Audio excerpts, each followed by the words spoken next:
Не давали коридор. Украина не выпускала из города полностью. Заблокированы были. Приезжали военные, говорят, ни в коем случае не выезжайте из города, если вам будет предоставлен коридор Российской Федерации. Они хотели дальше нами прикрываться. A unidade militar que hoje defende a cidade de Mariupol durante a guerra russo-ucraniana tem um histórico bastante polêmico, ligado diretamente às raízes da própria guerra. Conheça hoje a história do Batalhão Azov.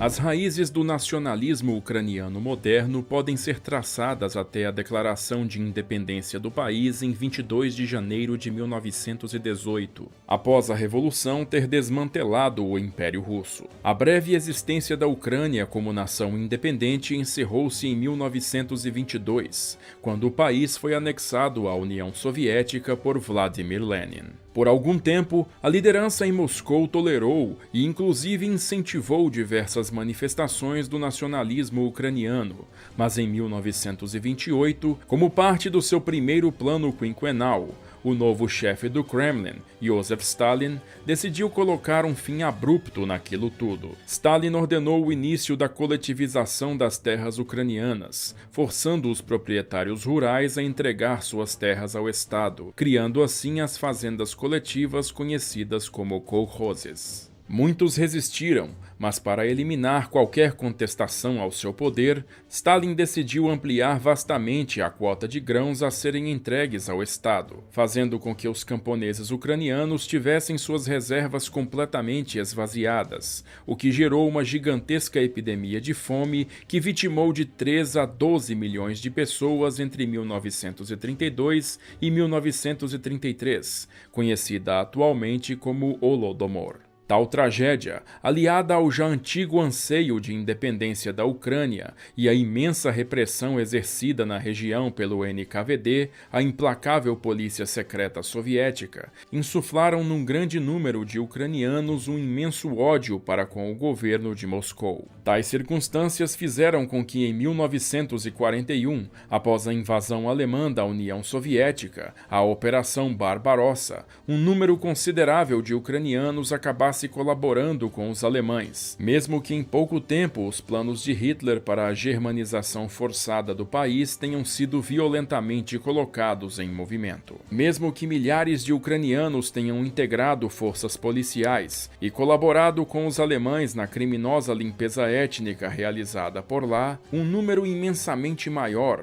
de quase 5 milhões de homens e mulheres, integrou o Exército Vermelho após a liberação de Kiev em 1943, tomando parte no assalto final contra o Terceiro Reich nos 2 anos seguintes. Apesar da vitória em 1945 e do renovado sentimento patriótico ter contagiado a União Soviética, nos anos seguintes, a incapacidade de Moscou de reverter a estagnação do país iniciada na década de 1970 fez recrudescer os sentimentos nacionalistas, e com o colapso da União Soviética em 1991, a nação finalmente conseguiu sua tão sonhada independência. Porém, após a queda soviética, a Ucrânia por anos padeceu de corrupção sistemática, má gestão, crescimento econômico inexistente, desvalorização de sua moeda e uma clara incapacidade para assegurar o financiamento de mercados públicos. Após a recusa do presidente Viktor Yanukovych em assinar um tratado com a União Europeia em 2013,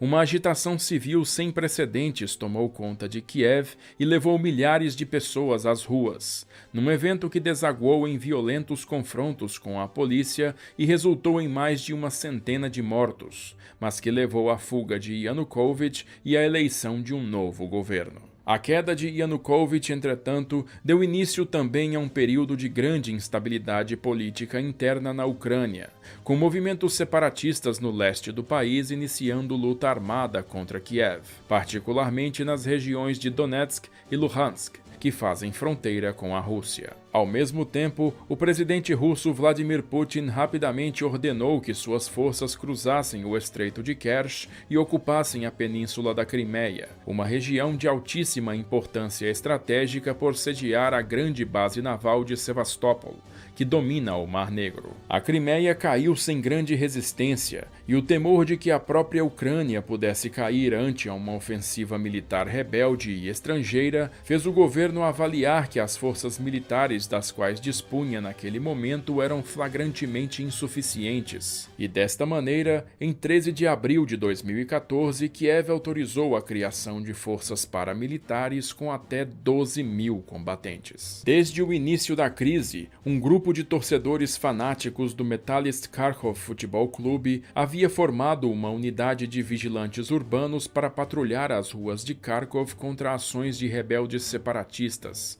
e usando essa unidade como espinha dorsal, foi fundado em 5 de maio, na cidade de Berdyansk, localizada às margens do Mar de Azov, uma força paramilitar batizada Batalhão Azov. O primeiro comandante do Batalhão Azov foi Andriy Bieletsky, tenente-coronel da polícia ucraniana e notória liderança de movimentos nacionalistas e supremacistas do país, cuja reputação atraiu para a unidade numerosos voluntários do mesmo perfil, o que rapidamente conferiu ao Batalhão Azov a reputação de reduto neonazista. O batalhão foi enviado para treinamento em Kiev, sendo capacitado por instrutores das Forças Armadas da Geórgia, que tinham experiência prévia de combate contra a Rússia. Naquele ponto, o batalhão contava com uma força de 400 combatentes e era financiado por diversos magnatas ucranianos. No começo de agosto, a unidade foi declarada apta e enviada para a linha de frente, recebendo seu batismo de fogo na Batalha de Marinka, onde, apoiado por uma brigada mecanizada do exército, o Azov tomou o controle da cidade das mãos dos separatistas de Donetsk. Mas em 28 de agosto, os separatistas iniciaram uma ofensiva ao longo do setor costeiro, capturando o Novoazovsk e forçando as forças ucranianas a recuar para Mariupol. No começo de setembro, reforços foram enviados para a cidade, incluindo o Batalhão Azov, que imediatamente começou a treinar civis para montar barricadas e defender o perímetro urbano. Após intenso bombardeio de artilharia, no dia 5 de setembro, um grupamento de 7 tanques T-64 ucranianos conseguiu a alto custo repelir um ataque de 30 tanques T-80 das forças rebeldes fornecidos pela Rússia. E nos 3 dias seguintes, o Azov foi protagonista no duro combate que manteve Mariupol em mãos ucranianas, até que um cessar-fogo foi acertado. Durante esses combates, o batalhão Azov foi formalmente acusado pela Organização das Nações Unidas de ter cometido diversos crimes de guerra, como saques, prisões ilegais, estupro e tortura, bem como numerosos ataques a minorias raciais e grupos sociais. De acordo com o relatório do Alto Comissariado para Direitos Humanos da ONU, membros do batalhão teriam torturado com eletricidade e afogamento diversos simpatizantes das forças rebeldes, para conseguir deles confissões de envolvimento com o movimento separatista. Украинские военные как-то помогали вам, давали зеленый коридор? Вообще никто ничего не давал, никаких коридоров. подвалах сидит. Азов, сука, выжали люди, Азов, блядь, расстреливал пидораса, сука. Что Азов делал? Расстреливал колонны, блядь, мирных нам, мы пытались выезжать на Володарск, расстреливали автобусы, блядь. Outra polêmica envolvendo o batalhão é seu uso corriqueiro de simbologia análoga ao nazismo, com uma versão do Wolfsangel, um antigo símbolo heráldico alemão adotado pelo Terceiro Reich, e o Schwarze-Sonne, ou Sol Negro, símbolo cerimonial desenvolvido para uso pela SS. Diversos membros voluntários do batalhão se identificaram como neonazistas, com muitos sendo flagrados usando suásticas e runas da SS em seu uniforme, levando a unidade a estampar manchetes da imprensa por todo o mundo, angariando péssima reputação para si. Bieletsky, que pessoalmente já era conhecido por ter proferido discursos supremacistas e antissemitas, Armadas, desfrutou do alto prestígio que conseguira após os combates e conseguiu ser eleito deputado da Assembleia Nacional em 2014, abandonando o Azov pouco depois. Naquele mesmo período, o batalhão iniciou um esforço para despolitizar-se, e vários dos seus membros deixaram a unidade para formar o Partido Corpo Nacional, ao qual Bieletsky filiou-se. Um dos dois únicos membros do Azov até o momento a ser eleito para a Assembleia Nacional, Bieletsky apresentou um pobre retrospecto como parlamentar, e apesar de usar de retórica virulenta em seus pronunciamentos, tomou parte em apenas 2% das votações realizadas durante seu mandato, não conseguindo aprovar nenhuma proposta de lei e ausentando-se por completo das sessões a partir de 2017. Nas eleições de 2019, seu partido obteve uma votação tão inexpressiva que não conseguiu reelegê-lo, nem eleger mais nenhum parlamentar. Em 11 de novembro de 2014, após sua vitória em Mariupol, o batalhão Azov foi elevado para Regimento Azov e enquadrado na Guarda Nacional da Ucrânia, passando a receber ordens do Ministério do Interior, bem como constantes carregamentos de armamento pesado e alto financiamento público e privado. No fim de março de 2015, apesar da assinatura de um segundo acordo de cessar-fogo, o Azov continuou a se preparar para a guerra, e o Ministério do Interior anunciou que a unidade estaria entre as primeiras a serem treinadas pelas tropas do Exército dos Estados Unidos em sua missão de treinamento, a Operação Fearless Guardian. Entretanto, a assistência foi repentinamente cortada em 12 de junho, quando o Capitólio aprovou uma emenda bloqueando qualquer ajuda, incluindo armas e treinamento, ao regimento, devido às suas ligações neonazistas. A emenda, todavia, foi anulada apenas 5 meses depois. Naquele mesmo ano, o Azov profissionalizou seu processo de treinamento e recrutamento, no qual novos recrutas voluntários passam por uma análise curricular sujeita a veto, numa estrutura similar à usada pelo exército ucraniano. A unidade assumiu também a estrutura organizacional que utiliza até a atualidade, especializando-se em atividades de reconhecimento, contra-reconhecimento, disposição de material explosivo, interdição do terreno e operações especiais, contando com uma bateria de artilharia de campo, 2 batalhões de forças especiais e 1 batalhão de tanques. O Azov mantém em alta conta seu programa de relações públicas, e seu arrojado website tornou-se o canal mais usado para o recrutamento de voluntários estrangeiros,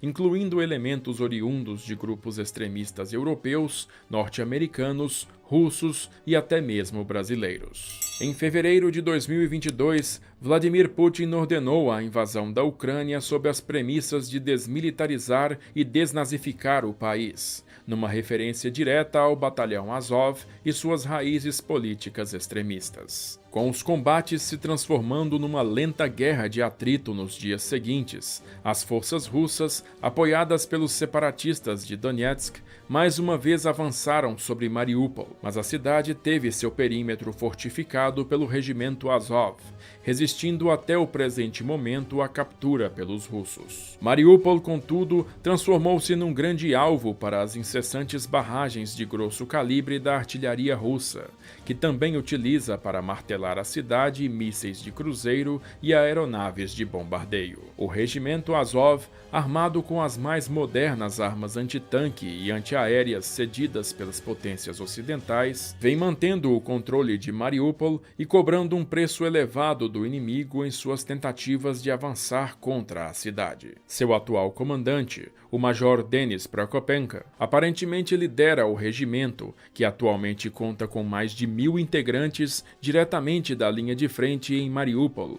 e protagoniza o esforço midiático da organização para estabelecer-se como unidade de elite das Forças Armadas ucranianas, na incessante batalha de propaganda que diariamente disputa as simpatias do mundo durante a corrente guerra russo-ucraniana.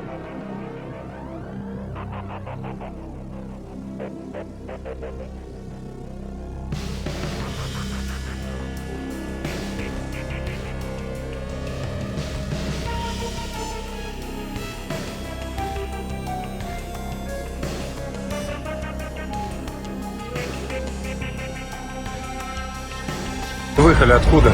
Мариуполь. Как вы смогли выехать? Формовались. Российский войска. Большой спасибо. Украина. Почему? А украинская армия не помогала вам? Украинская армия стреляла по людям. Прям в пол. Я не хочу. Вы рады, что вы выехали? Спасибо вам огромное. Мы 26 числа и в подвале сидим. 26 числа. И сейчас еще я говорю, брать. Кого-то душ слышим. А? В подвале сидело 300 человек. Это в одном только доме. Почему вы раньше не выехали? А нас никто не выпускал оттуда. Не давали коридор. Украина не выпускала из города полностью. Все заблокированы были. Приезжали военные, говорят, ни в коем случае не выезжайте из города, если вам будет Если предоставлен коридор Российской Федерации. Они хотели дальше нами прикрываться и все. Ну, стоять.